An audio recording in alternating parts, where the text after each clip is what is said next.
Hi guys, and welcome back to my channel. So today we are going to discuss the Anastasia Beverly Hills Soft Glam palette. There is a lot of controversy surrounding this little palette. A lot of people are saying, oh my goodness, it's just a duplicate of the Modern Renaissance. I can't believe they duplicated all these colors. Da da da da da. It's a neutral palette. Why would I buy it? You know, the same old thing that they've said about a lot of palettes that have launched lately.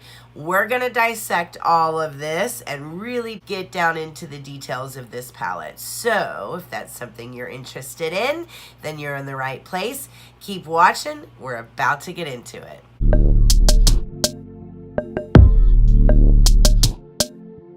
Watch out for me, I'm about to close.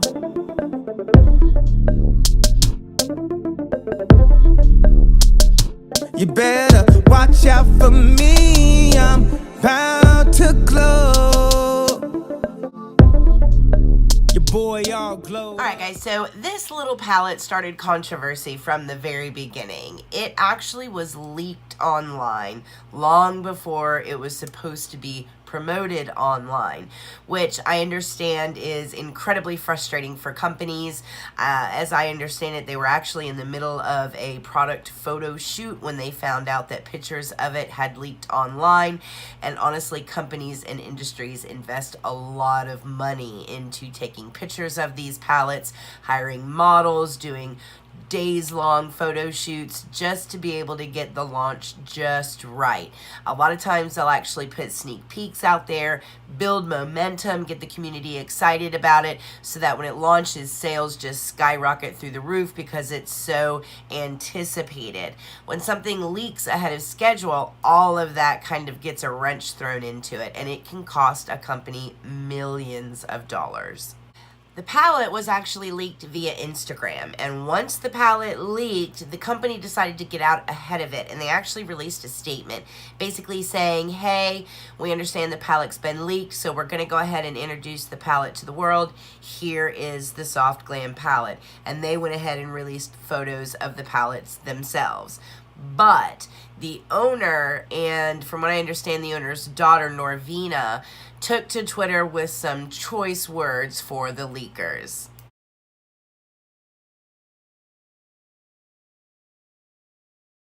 So after the initial shot, Norvina, which is actually her social media name, her real name I believe is Claudia, she actually decided if you can't beat them, join them. And she started doing swatches of the Soft Glam palette and really just kind of got it out there on social media. And in her defense, she did say that a lot of the secrecy not only revolves around wanting to get the pictures right and get the launch right and the millions of dollars that are put into the launch of a new product, but also keeping it under wraps doesn't give the counterfeiters a whole lot of time to be able to catch up. So they can't put out a counterfeit product before the actual product launches. So it does put the counterfeiters or the dupers a little bit behind the schedule. So the official release date for the Soft Glam as far as Sephora goes is March the 6th. You're going to be able to get it online, and then March the 10th it will be available in store.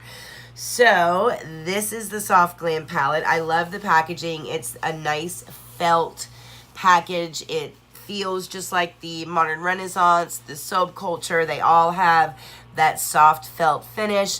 This one is like a khaki color. And then, of course, when you open the palette, you have the mirror, the same Anastasia Beverly Hills brush that comes with all of the palettes that look like this. And then, of course, you have the palette itself. And I'll give you guys a nice upshot look at this palette. Now, of course, you're going to see a lot of the neutrals in this. This palette really is about a soft glam look. They were really going for kind of an everyday palette here. Not so crazy or artistic or couture like the subculture palette. Not as extreme as the Modern Renaissance or the Prism palette. This is supposed to be meant for your everyday kind of girl, and these are much more quote-unquote wearable colors. I actually really like this palette, and I like it for that reason, because it is very applicable to every day. I actually have it on my eyes today, and the formulas in all of these colors are amazing, with the exception of one. The orange soda one, to me, is a little dry. Most of these are very typical of like the modern Renaissance or all the other palette formulas. They have a lot of kickback. They're very kind of puffy type mattes. The glitters are beautiful. They all swatch beautiful and they apply beautiful. There are some duochromes in here that are gorgeous as well, and they all blend and apply beautifully. I personally didn't have any issues out of this palette at all whatsoever. The orange soda one just is a little dry. It applies well, and the color is okay. I actually used it as a transition color tonight on my eyes, but it just is a little dry. It's not as like puffy and fluffy as the rest of the mattes in the palette are. With the exception of that, all of these are absolutely stunning, and I love the formulas. They all blended out perfectly well for me. I've actually worked with this palette all week so that I could speak to the performance of all of the colors in this palette, and I didn't have a problem with any of them.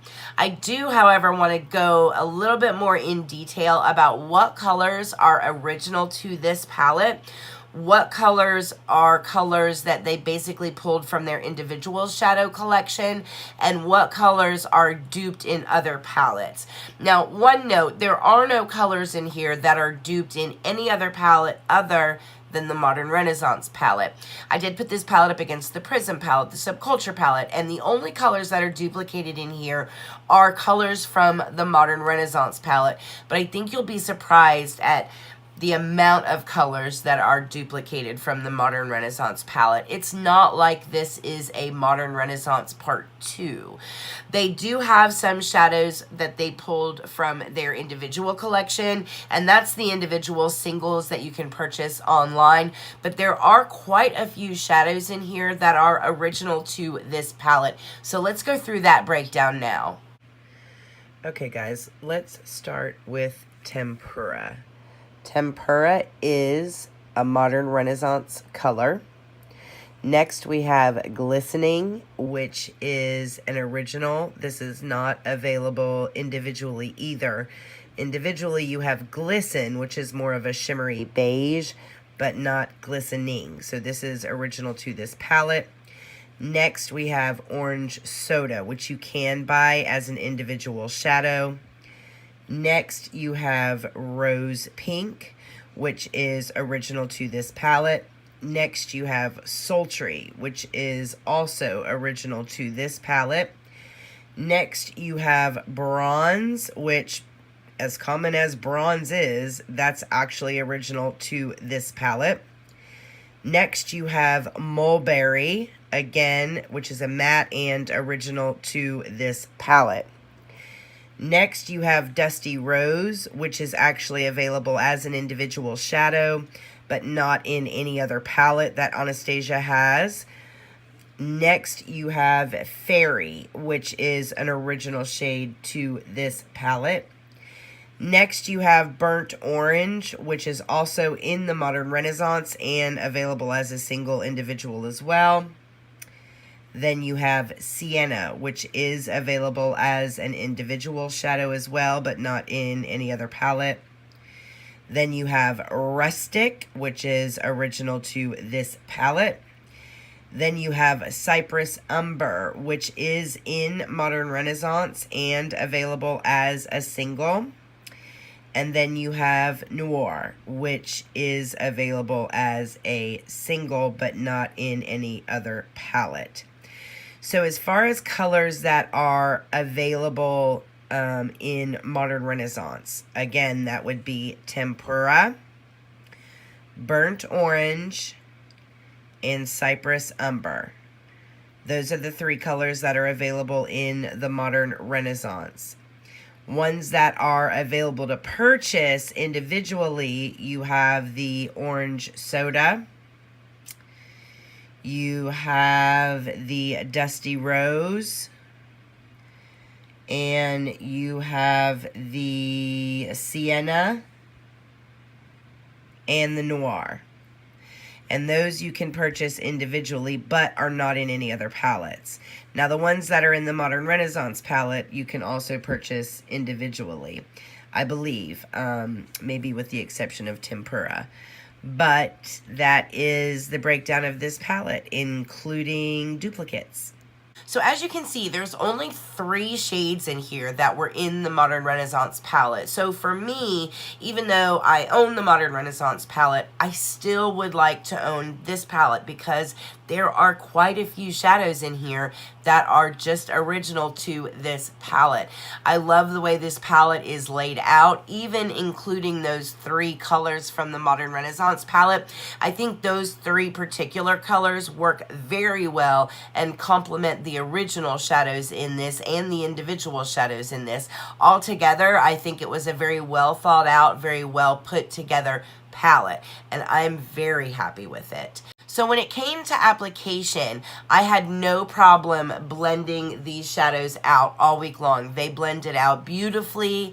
They swept across the eye very well. Keep in mind, as with all ABH shadows, you do only have to use a very tiny amount, and they blend perfectly. There is a tiny bit of fallout, but again, this is very consistent with prior palettes and with their formula across the board. I don't think there's a disaster here. I think this palette performed very well. The longevity of the shadows lasts a very long time. I've worn this for a complete 10-hour day today, and it still looks as vibrant as it did when I put it on this morning, and I love these shadows. I've been a big fan of the ABH shadows for a long time, and I don't think that this palette was a miss. I absolutely think this palette was a hit. So without further ado, let's take a look at what these shadows look like in some swatches. All right, guys, we're going to go top row first, then bottom row, left to right. Tempura,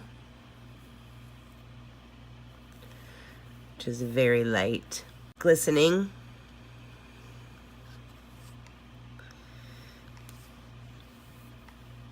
Orange Soda.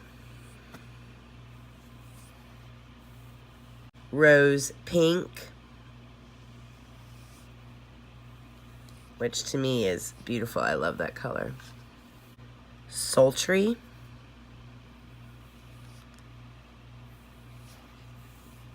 Of Bronze.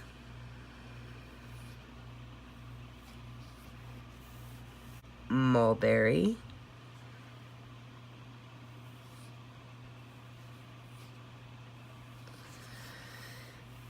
And there is our top row. Tempura is here. Glistening. Orange Soda. Rose Pink. Sultry. Bronze. And Mulberry.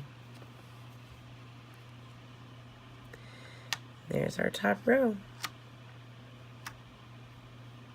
Alright guys, and then moving on to the bottom row, we have Dusty Rose first. And there is Dusty Rose. And there is Fairy.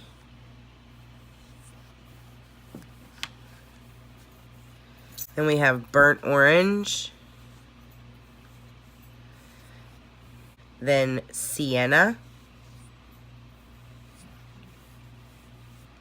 Rustic, and Cypress Umber, and finally Noir. And there we have our bottom row. Dusty Rose, Fairy, Burnt Orange, Sienna, Rustic, Cypress Umber, and Noir. Bottom row. So again, of Soft Glam's 14 shadows, 7 of them are brand new and original to this palette alone.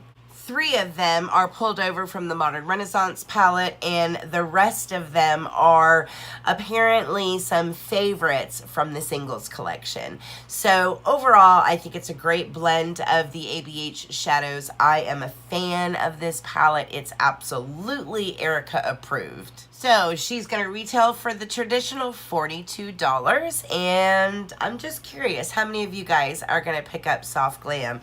I know there was a bunch of hullabaloo out there about it, and I honestly expected to get on here and say, listen, if you own the Modern Renaissance, it's not worth the money, just pass.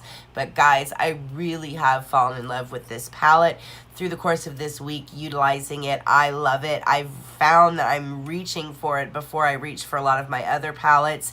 It excited me and kind of got me back into really enjoying playing with shadows again, and I really, really like it. Alright guys, as always, thank you so much for stopping by and hanging out with me. I hope you guys enjoyed this video. Let me know down in the comments below if you intend on purchasing this palette and what you think of all the controversy. Other than that, guys, again, thank you so much for coming by and spending time with me. I hope everyone is happy and healthy, and I'll catch you in the next video.